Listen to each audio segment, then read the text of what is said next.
2 Samuel pasal 2 ayat 1-7. Daud menjadi raja atas Yehuda. Kemudian bertanyalah Daud kepada Tuhan. Katanya, apakah aku harus pergi ke salah satu kota di Yehuda? Firman Tuhan kepadanya, pergilah. Lalu kata Daud, kemana aku pergi? Firman-Nya, ke Hebron. Lalu pergilah Daud ke sana dengan kedua istrinya, Ahinoam, perempuan Yezreel, dan Abigail, bekas istri Nabal, orang Karmel itu. Juga Daud membawa serta orang-orangnya yang mengiringinya masing-masing dengan rumah tangganya, dan menetaplah mereka di kota-kota Hebron. Kemudian datanglah orang-orang Yehuda, lalu mengurapi Daud di sana, menjadi raja atas kaum Yehuda. Ketika kepada Daud diberitahukan bahwa orang-orang Yabesh Gilead menguburkan Saul, maka Daud mengirim orang kepada orang-orang Yabesh Gilead dengan pesan, diberkatilah kamu oleh Tuhan, karena kamu telah menunjukkan kasih-Mu kepada tuanmu Saul dengan menguburkannya. Oleh sebab itu, Tuhan kiranya menunjukkan kasih dan setianya kepadamu. Aku pun akan berbuat kebaikan yang sama kepadamu, karena kamu telah melakukan hal yang demikian. Kuatkanlah hatimu sekarang, dan jadilah orang-orang yang gagah perkasa, sekalipun tuanmu Saul sudah mati, dan aku telah diurapi oleh kaum Yehuda menjadi raja atas mereka. Ayat 8-32. Peperangan antara Daud dan Isi-Boset.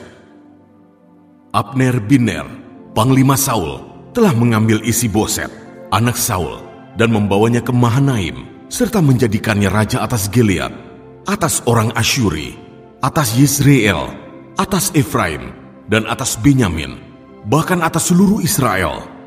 Isi-Boset bin Saul berumur 40 tahun pada waktu ia menjadi raja atas Israel, dan ia memerintah 2 tahun lamanya. Hanyalah kaum Yehuda yang mengikuti Daud, dan lamanya Daud memerintah di Hebron atas kaum Yehuda adalah 7 tahun dan 6 bulan. Lalu Abner bin Ner dengan anak buah Isi-Boset bin Saul bergerak maju dari Mahanaim ke Gibeon. Juga Yoab, anak Zeruya, dan anak buah Daud bergerak maju. Mereka saling bertemu di telaga Gibeon, lalu tinggal di sana. Pihak yang satu di tepi telaga sebelah sini, dan pihak yang lain di tepi telaga sebelah sana. Berkatalah Abner kepada Yoab, biarlah orang-orang muda tampil dan mengadakan pertandingan di depan kita. Jawab Yoab, baik. Lalu tampillah mereka dan berjalan lewat dengan dihitung 12 orang dari suku Benyamin, dari Isi-Boset, anak Saul, dan 12 orang dari anak buah Daud. Kemudian mereka masing-masing menangkap kepala lawannya dan menikamkan pedangnya ke lambung lawannya, sehingga rebahlah mereka bersama-sama. Sebab itu tempat itu disebutkan orang Helkat Hazurim, letaknya dekat Gibeon. Pada hari itu pertempuran sangat hebat, dan Abner serta orang-orang Israel terpukul kalah oleh anak buah Daud. Ketiga anak laki-laki Zeruya, yakni Yoab, Abisai, dan Asael ada di sana. Asael cepat larinya seperti kijang di padang. Asael mengejar Abner dan tidak menyimpang ke kanan atau ke kiri dalam membuntutinya. Lalu Abner berpaling ke belakang dan bertanya, engkaukah itu Asael?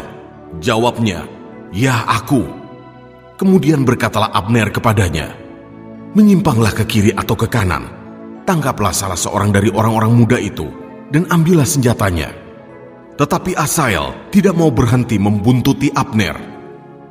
Berkatalah sekali lagi Abner kepada Asael, berhentilah membuntuti aku. Apa aku harus memukul engkau sampai jatuh?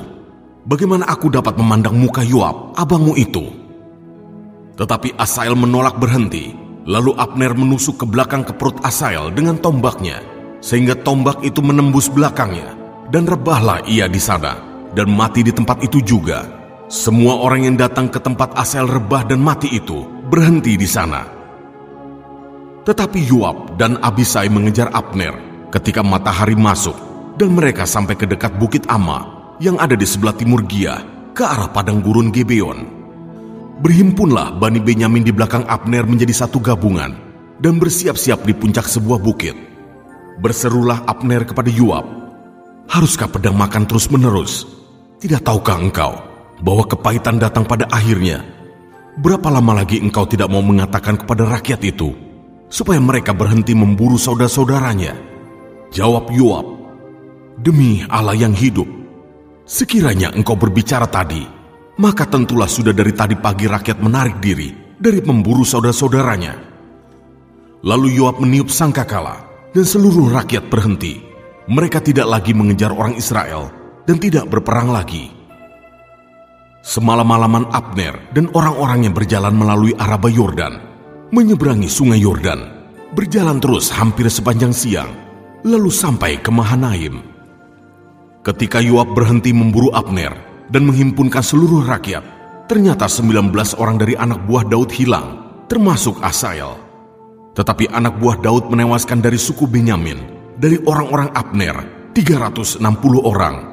Mereka mengangkat mayat Asael dan menguburkannya di dalam kubur ayahnya yang di Betlehem.